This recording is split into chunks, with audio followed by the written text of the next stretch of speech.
సంవత్సరాల తరబడి ఎన్ని మందులు వాడినా మీ మోకాల నొప్పులు తగ్గట్లేదా? ప్రాణ పెయిన్ క్లినిక్ లో అత్యాధునిక చికిత్స.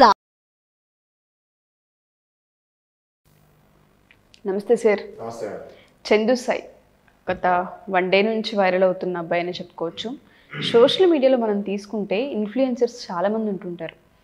వాళ్ళని చూసి చాలామంది అమ్మాయిలు కూడా బీటెక్లు డిగ్రీలు కంప్లీట్ చేసుకున్న వాళ్ళు కూడా వాళ్ళ దగ్గర ఉన్న టాలెంట్ త్రూ వాళ్ళు కూడా ఇన్ఫ్లుయెన్సర్గా చాలామంది ఇన్స్పిరేషన్గా తీసుకొని మారిన సందర్భాలు ఎంతోమంది. ఇన్స్టాగ్రామ్ కావచ్చు, ఫేస్బుక్ కావచ్చు, సోషల్ మీడియాని వాడి మనీని ఎర్న్ చేసుకున్నారు, ఆపర్చునిటీస్ని పెంచుకున్నారు, టాలెంట్ని బయటికి పంపించారు, ఇండస్ట్రీలోకి వెళ్ళిపోయారు, సెలబ్రిటీలు అయిన వాళ్ళు ఉన్నారు.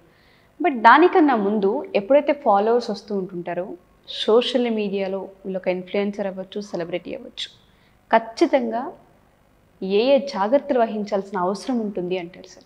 ఎస్, ఇది మంచి టాపిక్ అండి. అందరు సెలబ్రిటీస్కి ఇది నార్మల్ కామన్ పీపుల్ కాకుండా ఈ video this video is for celebrities.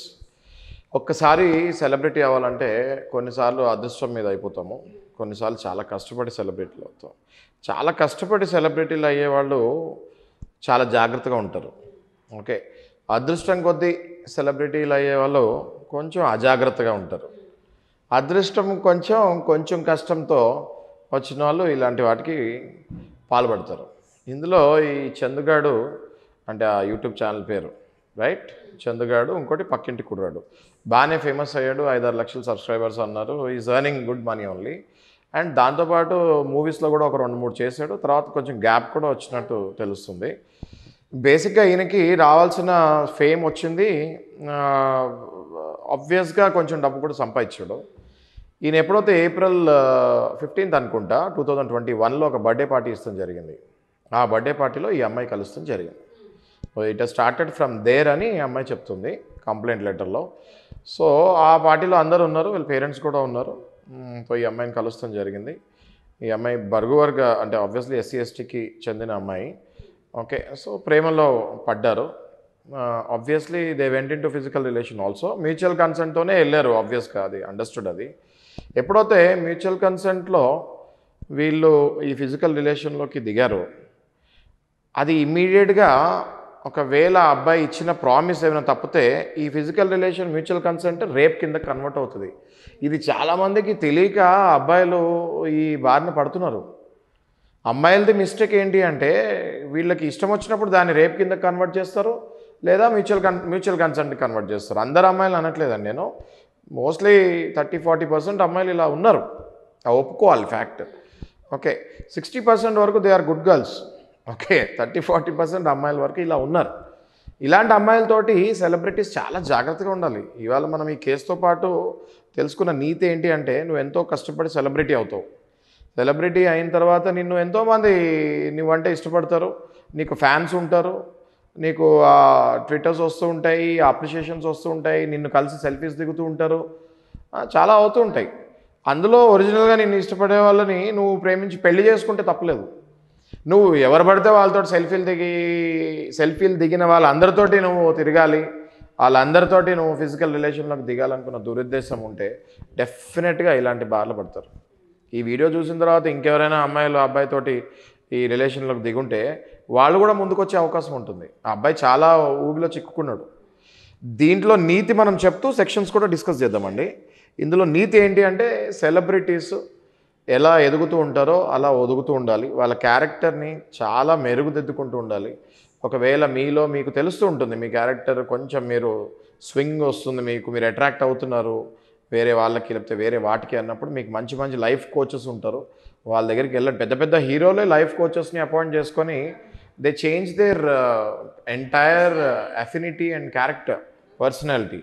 So మీరు కూడా చిన్న సెలబ్రిటీస్కి చెప్తున్నాను నేను, చిన్న కోచెస్ని పట్టుకోండి, లైఫ్ కోచెస్ని. Please change yourself. మీరు ఎలా సమాజంలో ఎదుగుతున్నారో మీకు అర్థం కాకుండా మీకు పేరు వచ్చేస్తుంది. అది మీరు తట్టుకోవాలి, అది మీరు హ్యాండిల్ చేయాలి. ఓకే, కీర్తి ప్రతిష్టల్ని హ్యాండిల్ చేయని వాళ్ళు డెఫినెట్గా బొక్కబారలు పడతారు. ఓకే, ఇది నీతి. ఇందులో ఈ అబ్బాయి మీద సెక్షన్స్ క్లుప్తంగా మనం డిస్కస్ చేసుకుంటే 376(2) చాలా మేజర్ సెక్షన్ అండి ఇది. 376(2) ఏంటి అంటే రేప్ రిపీటెడ్లీ. ఓకే, ఇదేంటి రేప్ ఏంటి రిపీటెడ్లీ ఏంటి అన్నది అనుకుంటు 376(2) అంటేనే అది రేపు ఒకసారి అవుతుంది కదా, రేపు రిపీటెడ్లీ ఏంటి అనేది చాలామంది క్వశ్చన్ మార్క్ ఉంటుంది ఇప్పుడు చూసే వాళ్ళకి. రేపు రిపీటెడ్లీ ఏంటి అంటే వీళ్ళు ఎప్పుడైతే లవర్స్ లాగా ఉన్నారో ఫిజికల్ రిలేషన్కి అగైన్ అండ్ అగైన్ ఎంటర్ అవుతారు.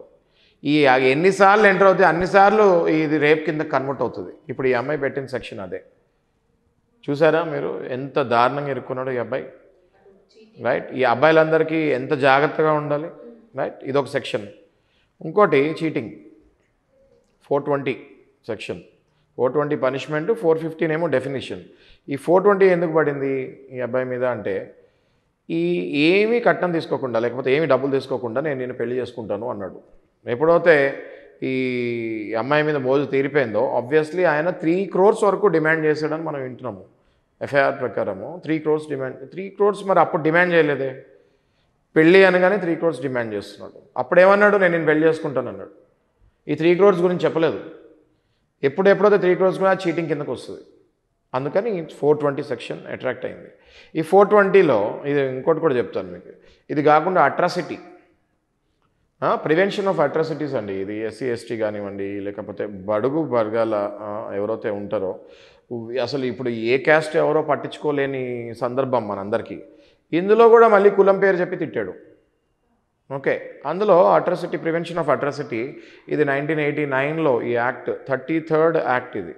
అంటే ఇలా యాక్ట్స్ వస్తూ ఉంటాయి. ఇది 33వ యాక్ట్ 1989లో వచ్చింది, బిల్ పాస్ అయింది. ఇందులో విపరీతంగా వీళ్ళని దూషిస్తాం వల్ల ఈ యాక్ట్ చాలా సీరియస్ యాక్ట్. ఇది నాన్ బెయిలబుల్ అండి. ఓకే, 376 నాన్ బెయిలబుల్, ఇది నాన్ బెయిలబుల్.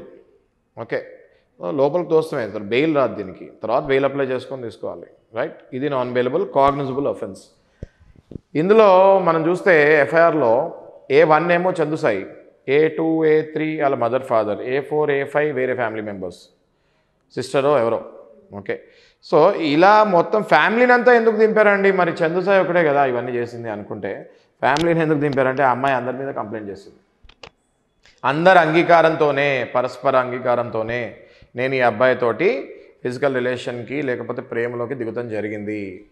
నేను ఫస్ట్ టైం బర్త్డే పార్టీ కలిసినప్పుడే వాళ్ళ మదర్, వాళ్ళ ఫాదరు, వాళ్ళ ఫ్యామిలీ మెంబర్స్ అందరు అంగీకారంతోనే మేము ప్రేమలోకి దిగాము అన్నట్టుగా ఈ అమ్మాయి మెన్షన్ చేసింది. సో ఆబ్వియస్లీ ఈ వీళ్ళ పేరెంట్స్, ఫ్యామిలీ మెంబర్స్ అందరూ కూడా ఈ కేసులో ఇరుక్కున్నారు. ఇందులో ఈ చందు కుర్రోడు 30 years ఓల్డ్, సెలబ్రిటీ స్టేటస్ని హ్యాండిల్ చేయలేకపోయాడు. చూసారా ఎంత ఘోరంగా, ఎంత ఇప్పుడు అవుట్ కదా, మటాష్ కదా, ఎంటైర్ క్యారెక్టర్ పోయింది కదా. అందులో మీడియాలో ఉండే ఆయన సెలబ్రిటీ, ఇంకా ఏముంటుంది ఫ్యూచర్ అబ్బాయికి? ఏదేమైనా సార్, ఒకసారి ఇన్ఫ్లుయెన్సర్ అవ్వచ్చు, లేదు అంటే ఆర్టిస్ట్ అవ్వచ్చు, కానీ వాళ్ళని చూస్తే ఇన్స్పైర్ అవుతూ ఉంటుంటాం. మంది ఇష్టపడతారు, అరే చాలా బాగా చేస్తున్నావు స్క్రీన్, వాళ్ళని చూసి చాలా వాటిని అడాప్ట్ చేసుకుంటారు. నీకు కొన్ని వేల మంది, లక్షల మంది ఫ్యాన్స్ ఉంటారు. ఫ్యాన్స్లో కొంతమంది నేను ఇష్టపడతారు. నువ్వు ఎవరైనా ఇష్టపడితే పెళ్లి చేసుకోవాలి, కానీ ఇలా ఎవరు పడితే వాళ్ళతోటి, ఎంతమంది ఇష్టపడితే అంతమందితో ఫిజికల్ రిలేషన్లో దిగుతాం అన్నది సభ్య సమాజం తలదించుకునే పరిస్థితి. ప్రతి ఒక్క ఇన్ఫ్లుయెన్సర్ కూడా ఇటువంటి చర్యలు ఏదైతే జరుగుతూ ఉన్నాయో ఒకసారి ఈ సాయి చందుగా ఎగ్జాంపుల్గా తీసుకోవాలి. ఎంత జాగ్రత్తగా ఉండాలి సొసైటీ పట్ల, ఆడపిల్లల పట్ల అనేది తెలుసుకోగలిగితే అమ్మాయిలు అయినా సరే. మనం అంటున్నాం కదా, మా అమ్మాయిలు కూడా 20 to 30% ఉన్నారు. అది గుర్తు పెట్టుకోవాలి అబ్బాయిలు.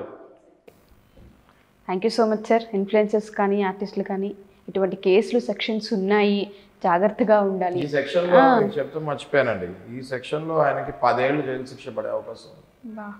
376 అంటే రేప్ కేసు. మర్డర్ తర్వాత హైయెస్ట్ ఇంప్రిజన్మెంట్ దీనికే ఉంటుంది. రేప్ కేసు, మర్డర్ తర్వాత హైయెస్ట్ ఇంప్రిజన్మెంట్ రేపే. మనం మహిళలకు అంత ప్రాధాన్యత ఇస్తాము మన భారతదేశంలో. ఓకే, 10 ఏళ్ళు జైలు శిక్ష పడే అవకాశం ఉంది అబ్బాయికి. తప్పించుకుంటాం అంత ఈజీగా. Thank you sir. Thank you so much. Thanks sir.